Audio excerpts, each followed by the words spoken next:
you absolutely need to make these Chewiest chocolate oatmeal cookies. And by the end of this recipe video, you will know the secrets behind what make them so chewy, what gives them their chocolate flavor, and also get a little baking science in there at the same time. So this is a simple drop cookie. So we're gonna make the batter and drop it by spoonfuls onto the baking tray. So that means I'm going to start by beating my butter and sugar. And I am using brown sugar here.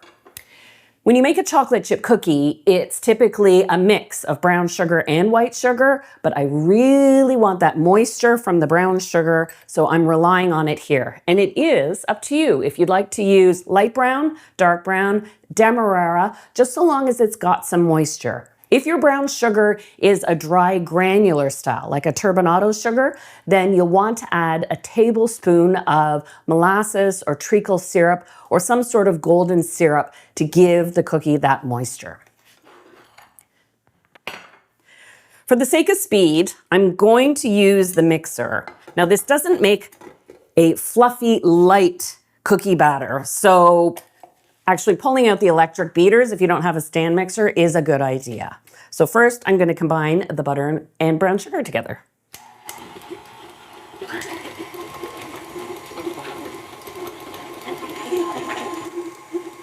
There we go.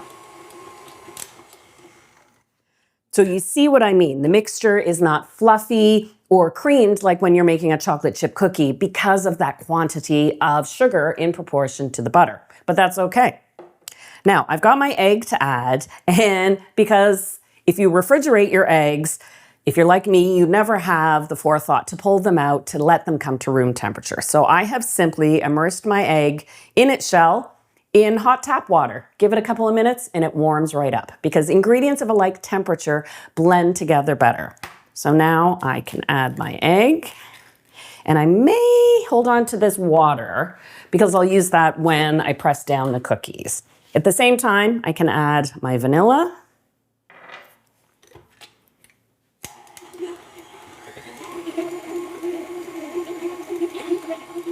And this doesn't take long to combine.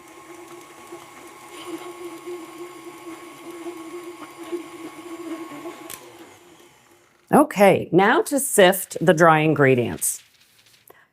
Okay, a little confession. If I'm making a simple drop cookie like a chocolate chip, do I skip sifting the flour sometimes? Yes, I do. I'll just stir the baking soda and cornstarch into the flour with a fork when I add it. But because this recipe is using cocoa powder, you have to sift it. I've got my all-purpose flour and my cocoa powder here. So a first note, if you want to adapt this recipe to a gluten-free diet, because there's such a little amount of wheat flour called for, to substitute it with your favorite gluten-free baking blend is easy to do and get a consistent, delicious result. But now, let's talk about cocoa powder. You'll see in the recipe, because the full recipe is below, just tap on that More button and whoop, out comes the full recipe. I don't specify which type of cocoa powder I'd like you to use because really in a cookie like this, it doesn't matter. So you can use conventional or you can use Dutch process. Where Dutch process cocoa powder really counts when it's called for is in cake recipes. The way it reacts in a cake batter, which is a lot more fluid with the baking powder and baking soda, can change the outcome of the cake. But in a dense, chewy cookie like this, it doesn't really matter. So whatever you have on hand will work. Oh, let's add my other ingredients. A bit of salt, baking soda, and I like just a little cinnamon. It really harkens back to the oatmeal side of this cookie recipe to bring all the flavors together, and it stands up to the cocoa powder taste really nicely. And right there, that's your example of why you sift cocoa powder. It's so fine, it always has a few lumps in it.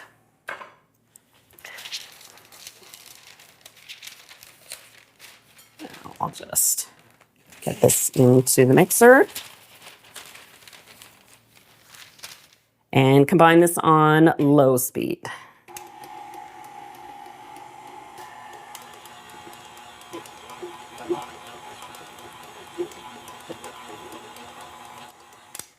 You can see the batter is, while very soft, rather dense because of that fine cocoa powder. So now it's time to break things up with some rolled oats. And I do like to use regular rolled oats as opposed to quick cook or instant. Rolled oats aren't steamed as much as instant or quick cook. So when they're flattened, they've got a little more substance and structure that won't break down into your cookie batter. And I like that. And it really does lend to the chewiness of the recipe. So first I'll blend this in.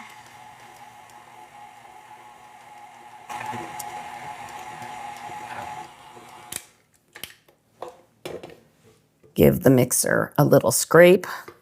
Now you can see how thick this batter is getting. So a little tip, if you want to mix this batter by hand, is to actually start by melting the butter before you start this cookie batter. It makes everything easier to blend in, but then you want to let the batter sit for about, let's say 3 to 5 minutes to let the cocoa powder absorb, the butter cool, so you have cookies that bake with that full chewy volume and don't flatten out too much in the oven.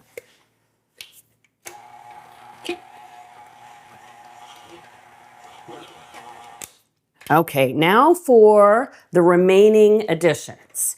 And this is where I've picked my favorite combination.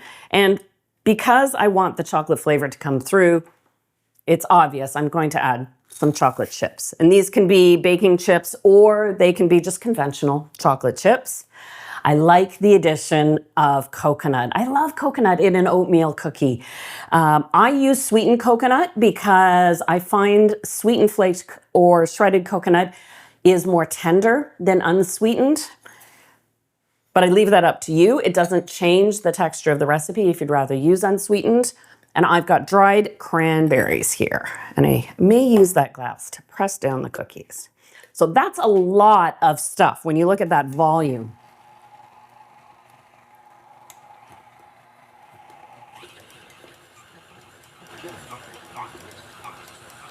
Oh, and I can smell the chocolate. And imagine what these are going to smell like when they go into the oven.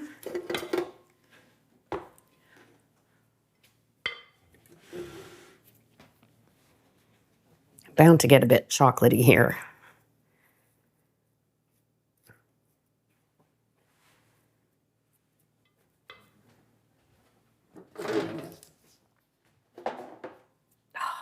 Chocolate everywhere.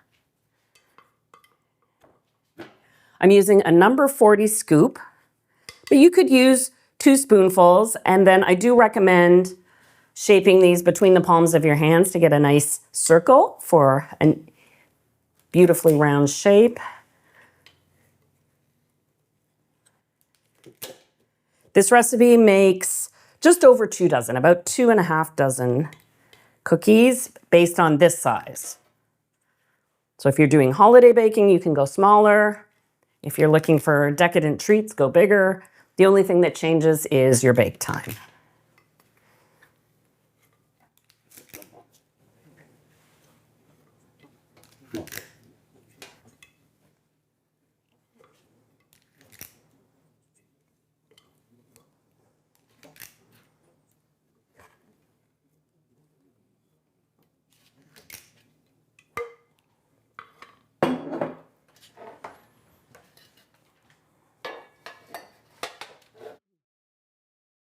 Because these cookies have so many inclusions, those extras, the chocolate chips, the coconut, the cranberries, you need to press them to flatten because they won't flatten all on their own.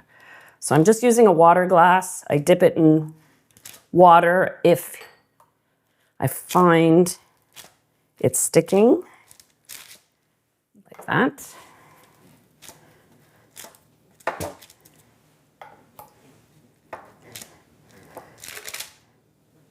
I do like that these cookies spread a little, but not too much, so they won't be touching each other as they bake.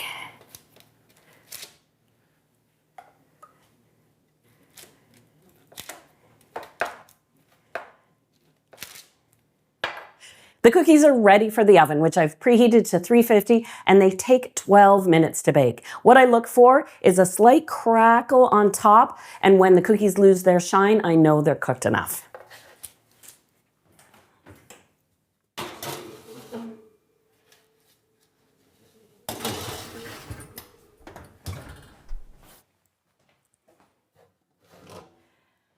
You do want to let the cookies cool on the tray because they are so fragile when they're hot.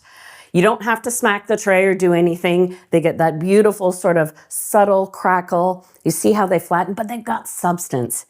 You know what? A nice way to describe these cookies is an oatmeal cookie meets a chocolate macaroon. You know that chewiness that they have inside?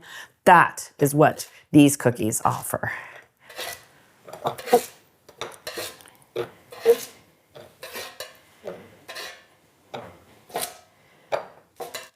These store well for a long time in an airtight container. They really hold on to their chewiness.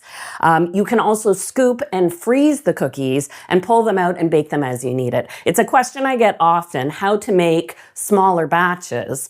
And instead of going through, the work is the same, whether you make a dozen cookies or 2.5 dozen, but the fact that they freeze well unbaked is a nice plus. And there you have it, an easy recipe for my Chewiest chocolate oatmeal cookies. Oh, just loaded with fun stuff. I know you're going to want to make these Chewiest chocolate oatmeal cookies. Now you've got all the tips to do so and a recipe right below. Please like and subscribe, of course, and I'll see you again for another delicious recipe.